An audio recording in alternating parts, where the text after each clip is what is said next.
Saúdo a todos na paz do Senhor Jesus. Irmãos, vamos dar continuidade na nossa meditação na Santa Palavra de Deus. E nós estamos hoje fazendo o fechamento do capítulo número 2 de Efésios, né? Então nós já fizemos uma meditação com os irmãos no capítulo inteiro e também nas referências inteiras, né? Então nós hoje vamos fazer a leitura corrida, né? Tanto do capítulo como também das referências, né? Se eu não der conta de colocar num vídeo só, por causa de ser muito grande as referências, nós dividiremos em 2 vídeos, né? Fazemos um hoje e outro amanhã, né?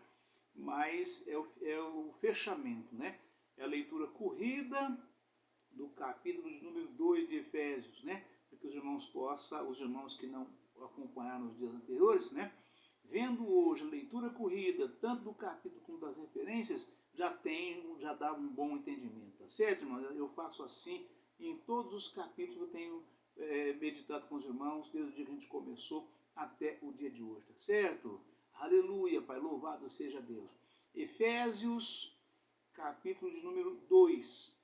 O título da mensagem é A Salvação é pela Graça. Amém, irmãos? Aleluia, Pai, louvado seja Deus.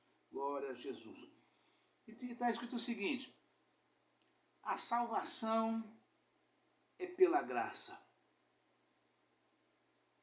E vos vivificou, usando vós, mortos em ofensas e pecados, em que noutro tempo andastes, segundo o curso deste mundo, segundo o príncipe das potestades do ar, do espírito que agora opera nos filhos da desobediência.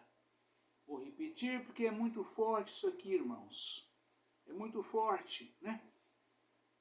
E vos vivificou, estando vós mortos em ofensas e pecados, em que noutro tempo andastes segundo o curso deste mundo, segundo o príncipe das potestades do ar, do espírito que agora opera nos filhos da desobediência, entre os quais todos nós também antes andávamos nos desejos da nossa carne, fazendo a vontade da carne e dos pensamentos, e éramos por natureza filhos da ira, como os outros também. Mas Deus, que é riquíssimo em misericórdia, pelo seu muito amor com que nos amou, estando nós ainda mortos em nossas ofensas, nos vivificou juntamente com Cristo.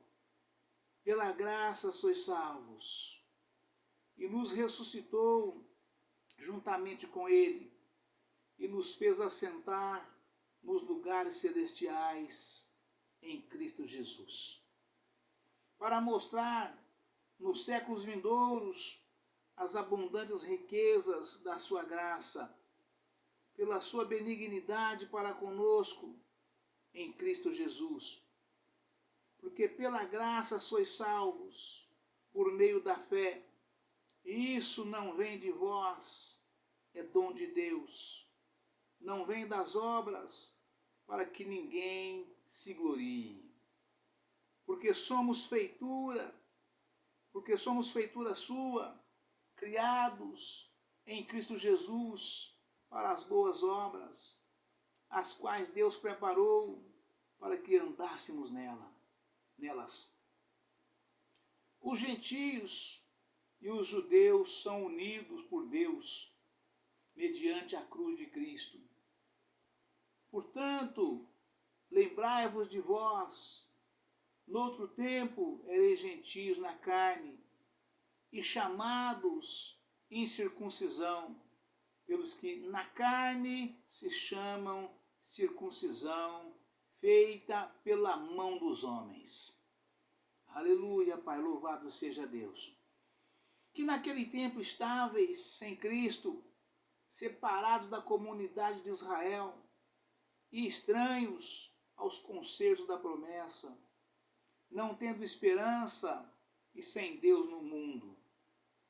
Mas agora em Cristo Jesus, vós que antes estáveis longe, já pelo sangue de Cristo chegastes perto, porque Ele é a nossa paz, o qual de ambos os povos fez um, e derribando a parede da separação que estava no meio, na sua carne desfez a inimizade, isto é, a lei dos mandamentos, que consistia em ordenanças, para criar em si mesmo dos dois um novo homem, fazendo a paz.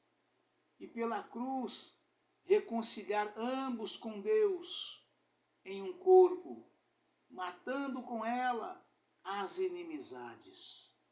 E vindo ele, evangelizou a paz, a vós que estáveis longe e aos que estavam perto, porque por ele ambos temos acesso ao Pai em um mesmo Espírito, assim que já não sois estrangeiros, nem forasteiros, mas concidadãos dos santos e da família de Deus, edificados sobre o fundamento dos apóstolos e dos profetas, de que Jesus Cristo é a principal pedra da esquina, no qual todo o edifício, bem ajustado, cresce para templo santo no Senhor, no qual também vós, juntamente, sois edificados para a morada de Deus no Espírito. Amém, irmãos? Aleluia, Pai, louvado seja Deus. Portanto, irmãos, esta é a mensagem, né? E eu quero aqui enfatizar com os irmãos um instante só, pela cruz de Cristo, antes eram dois povos, os judeus e os gentios. Os judeus são aqueles para quem Cristo veio, né? E os gentios são todo o resto do povo, da população do mundo inteiro, que não eram judeus, né? Mas pela rejeição dos judeus a Cristo, matando ele na cruz, através desse sacrifício, né, foi unido os dois povos, os dois homens num só. O homem gentio e o homem da circuncisão. Foi juntado os dois num homem só, e agora a salvação está digamos, à disposição de todos, né? Basta um pouquinho de esforço, um pouquinho de entendimento, né? E dar mais um passo, né? Chegando até Cristo, e porque Cristo está com as mãos abertas, estendidas, né? Dizendo: o que queres que eu te faça? Né? E você chega até Cristo dando mais um passo, dizendo: Senhor, eu quero entregar a minha vida, o meu lar, a minha casa, a minha família nas tuas mãos. Eu quero entregar nas tuas mãos os meus projetos, a minha família e o meu futuro. Quero entregar tudo e todos nas mãos do Pai, nas mãos do Filho e nas mãos do Espírito Santo, para que o Senhor venha cuidar de nós, para que nós sejamos pessoas inteiramente abençoadas aqui nesta vida e possamos herdar a vida eterna para todo sempre e morar com o Senhor no céu para toda a eternidade. Então, a cruz de Cristo, irmãos, ela fez isto, ela faz isto. Basta você colocar no seu coração o intento de chegar até Cristo e colocar nas mãos dele a sua vida. Assim como fez o filho pródigo, voltando ao Pai e dizendo: Pai, pequei contra os céus e contra ti. Eu estou aqui. Eu quero que o Senhor me receba, não como um filho seu, mas como um dos seus empregados, um dos seus funcionários, né? Para que eu possa ter na sua casa pelo menos o alimento que os porcos onde eu tratava tinha. né? E o pai o recebeu de braços abertos e fazendo festa de forma extraordinária, festa grandiosa para receber o filho. E Deus faz da mesma forma com cada pecador que chega até ele para poder aceitar Jesus ali na igreja. Na hora que o pastor faz o apelo, conclamando, quem quer aceitar Jesus nesta noite, levante as mãos, né, e venha à frente para eu orar por você. Quando a pessoa levanta, entende isto, é pecador, está praticando tudo que não presta, está fumando, está bebendo, está jogando, está prostituindo, está se drogando, está adulterando, e a pessoa entende essa palavra e vem à frente para aceitando a Jesus como seu único e suficiente Salvador, né? Então a palavra de Deus afirma que neste momento, após a oração do pastor com aquele pecador, chama oração do arrependimento, né? Entregando a sua vida a Cristo, que os anjos fazem festa nos céus. É simples assim, é lindo e é maravilhoso. Mas deixa eu prosseguir nas referências, senão a gente não consegue avançar, porque a graça que o Senhor nos dá, graças a Deus, a gente consegue meditar com os irmãos de maneira muito abrangente, louvado seja Deus, né? Mas vamos prosseguir aqui nas referências de Efésios 2, né? Que diz o seguinte, as referências, né? Vamos ler só o primeiro versículo para a gente poder pegar por causa do nexo aqui, né? A salvação é pela graça, e vos vivificou, estando vós mortos em ofensas e pecados, e que noutro tempo andastes segundo o curso deste mundo, segundo o príncipe das potestades do ar, do espírito que agora opera nos filhos da desobediência, né? Hoje, como é dia de carnaval, né? Nós estamos em pleno período de carnaval, né? Hoje é domingo, o carnaval começou na sexta-feira e vai até na quarta, no raiar do sol, né? Então daí a palavra de Deus está falando exatamente dessas pessoas, do comportamento de pessoas que estão lá praticando, pulando o carnaval, dançando o carnaval, fazendo tudo aquilo que a carne gosta, e a carne se alegra e fica feliz, né? E tudo isso, irmãos, impede o homem e a mulher de entrar nos céus, né? Então é disso que a palavra está falando, né? Exatamente, antigamente este povo era exatamente assim. Eu era exatamente assim. Nós éramos exatamente assim. E a cruz de Cristo, né, nos resgatou, o sangue de Cristo nos resgatou. E a cruz de Cristo nos uniu, né, ao povo santo, aqueles que herdam o reino dos céus, né? Por isso que a palavra fala, a salvação é pela graça, e vos vivificou, estando vós mortos em ofensas e pecados, em que noutro tempo andastes, segundo o curso deste mundo, segundo o príncipe das potestades do ar, do espírito que agora opera nos filhos da desobediência, né? E segue falando a referência, filhos da desobediência, Efésios capítulo 2, versículos 1 ao 4, né? Revela uma razão, porque o cristão deve ter grande compaixão e misericórdia dos que ainda vivem em ofensas e pecados, né? Ou seja, todo homem e mulher que estão dançando o carnaval, começou na sexta-feira, dançando ou assistindo, né? Tem duas formas de assistir. Você assiste vendo através dos aplicativos da televisão, né? Assiste ao vivo nas passarelas, nas praças, nas ruas, nas avenidas, né? Ou você assiste prestando os seus serviços, né, aos foliões, né? Então a palavra nos afirma, nos alerta, nos exorta, nos orienta para que nós tenhamos misericórdia dessas pessoas, ou seja, sejamos compassivos, sejamos pacienciosos com eles, né? Nós não podemos chegar na cara deles e falar, você vai para o inferno, você está perdido, você está condenado, né? Precisamos conversar com essas pessoas, mostrar que eles estão no lamaçal do pecado, e que dessa forma não herdarão o reino dos céus. É necessário abandonar o mundo e o pecado, né? É disso que a palavra está falando aqui. Então nós precisamos exortar com amor.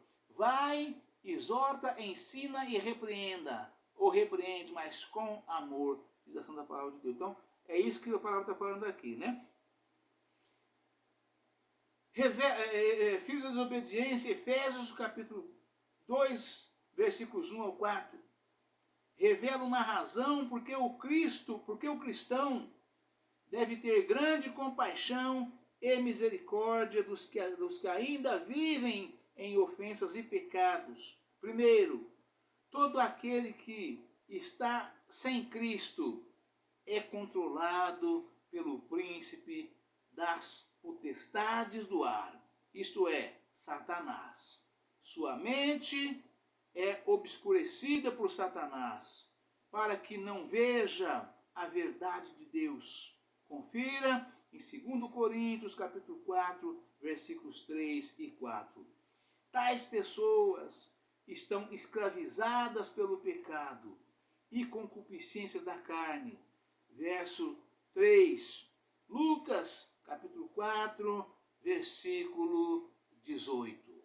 Aleluia, Pai. Segundo, a pessoa irregenerada por causa da sua condição espiritual não poderá compreender nem aceitar a verdade, a parte da graça de Deus.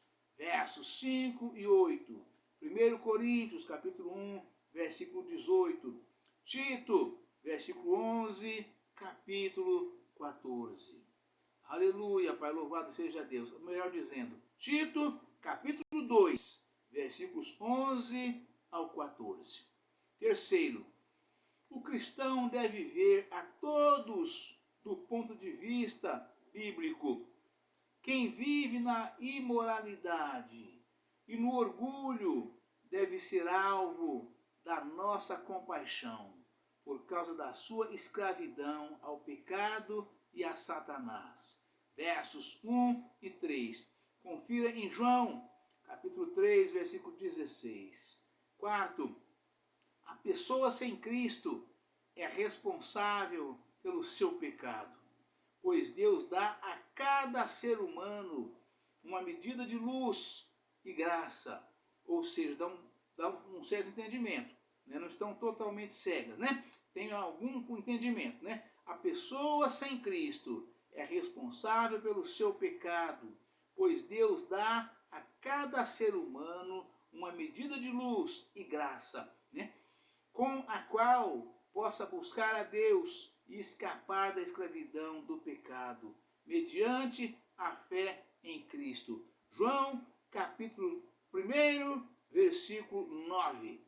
Romanos, capítulo 1, versículo 18 ao 32. Romanos, capítulo 2, versículos 1 ao 6. Versículo 2, capítulo 2, versículo 8. Pela graça, por meio da fé. Ver o estudo, Fé e Graça, página 1704. Não vem de vós, não vem de obras, ninguém poderá ser salvo pelas obras e boas ações, ou por tentar guardar os mandamentos de Deus. Seguem as razões, né? Aleluia, Pai, louvado seja Deus. Primeiro, todos os não salvos estão espiritualmente mortos. Verso 1, sobre o domínio de Satanás. Verso 2, escravizados pelo pecado. Verso 3, e sujeitos à condenação divina. Verso 3. Amém, irmãos? Deus abençoe a todos, um forte abraço. Ficam todos na paz do Senhor Jesus. Amanhã estaremos de volta com um novo vídeo, uma nova mensagem, em nome do Senhor Jesus. Amém? Aleluia, Pai, louvado seja Deus. Glória a Jesus.